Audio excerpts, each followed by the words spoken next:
the London fog that changed the course of history. It started like any other fog, a silent, creeping veil of mist curling through the narrow streets of London, weaving its way around gas lamps and chimney stacks like a ghost on the prowl. Londoners were used to fog.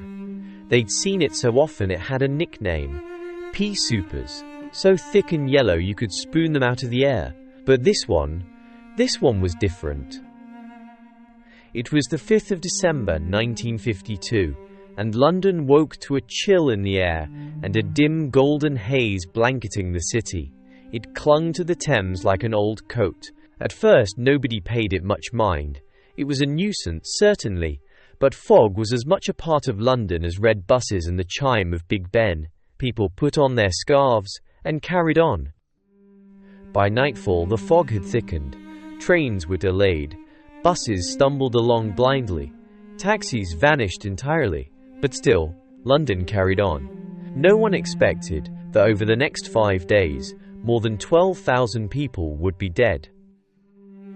The Great Smog of 1952 is one of the most horrifying and overlooked environmental disasters in modern history. A fog so deadly, it turned an entire capital city into a gas chamber. But it didn't just choke Londoners. It forced a reckoning that would ripple through politics, science, and law for decades to come. The strange part is, it wasn't the fog itself that was deadly. Fog, in its natural form, is just tiny water droplets suspended in the air. Harmless, even poetic. But what hung over London in December 1952 was something else entirely. It was a smog. A sinister brew of natural mist mixed with smoke and industrial pollutants, thick with sulfur dioxide, carbon monoxide and hydrochloric acid. What Londoners were breathing wasn't air, it was poison. To understand how this happened, you have to step back into post-war Britain. The Second World War had left the country battered and bruised. The people had endured the Blitz, rations, blackouts and bombings, and now they were rebuilding. But the war had left behind something else, a desperate dependence on coal. Coal powered everything, homes, factories, power stations. But not all coal is created equal. The coal being burned in the 1950s was low-grade, cheap and dirty. It was thick with sulfur. When burned, it released clouds of noxious gases. Londoners were heating their homes against the winter chill with open coal fires, spewing smoke from tens of thousands of chimneys. Add to that the smoke from industrial sites and the city's power stations, and you have a sky already heavy with pollutants. And then came the weather. A high-pressure system settled over London, creating a temperature inversion. Normally, warm air rises, carrying pollutants away. But during an inversion, a layer of warm air traps the colder air and everything in it, close to the ground. Nothing could escape. The smoke had nowhere to go. It didn't just look eerie, it felt apocalyptic. Visibility dropped to a few feet. Pedestrians walked with handkerchiefs over their mouths. Drivers leaned out of car windows to see the curb. Buses were led through the streets by conductors walking with flares.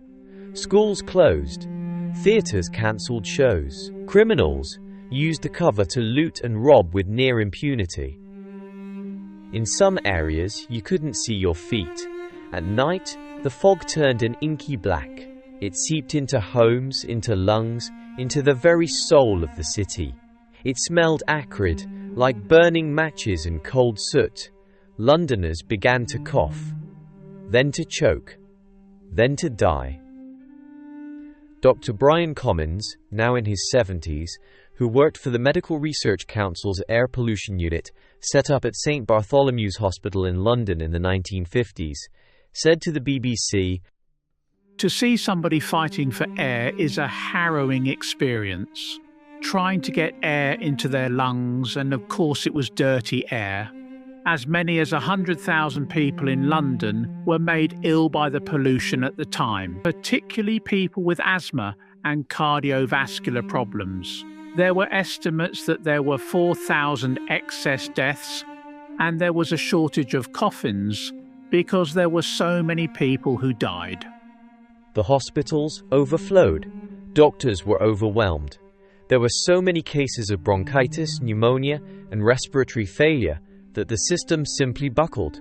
Morgues ran out of space. Undertakers ran out of coffins. The deaths didn't all come at once, they crept in, like the fog itself, quiet, suffocating, relentless. For days, the government said almost nothing. Winston Churchill, who was then Prime Minister during his second term, reportedly dismissed the fog as just another inconvenience. He was, after all, the man who had led the nation through war. What was a bit of mist compared to Nazi bombs? But behind the scenes, panic simmered. Internal memos warned of the scale of the disaster, but publicly, ministers downplayed it. Churchill's biographer later wrote that the smog nearly cost him his premiership. His silence didn't go unnoticed. Then public anger mounted, and the British people had survived a war, and now they were dying from breathing in their own city. When the fog finally lifted on December 9th, London was changed. The air cleared, but the damage was done. Official estimates originally put the death toll at 4,000. Later studies revised it dramatically, closer to 12,000, perhaps more. Tens of thousands were left with long-term respiratory illnesses. The exact number may never be known. Death, after all, is easier to count than breath. But here's where the story twists. The tragedy of the Great Smog sparked something extraordinary. It became impossible to ignore the cost of pollution. Before 1952, the idea that human activity could significantly alter the environment wasn't widely accepted. After all, the Industrial Revolution had built the modern world. Smoke meant progress. But now, smoke meant death. Public outcry forced the government to act, and scientists scrambled to study the event, and just 4 years later in 1956, the press dubbed it the killer fog. Parliament passed the Clean Air Act, the first major legislation aimed at controlling air pollution in the UK. It regulated the types of fuels people could burn and introduced smokeless zones. It was revolutionary. The fog didn't just reshape environmental policy, it reshaped public perception. It laid the groundwork for the modern environmental movement. In the decades that followed, countries around the world began to take air pollution seriously. The smog had spoken in the language of death and darkness, and humanity was forced to listen. The Great Smog even influenced culture.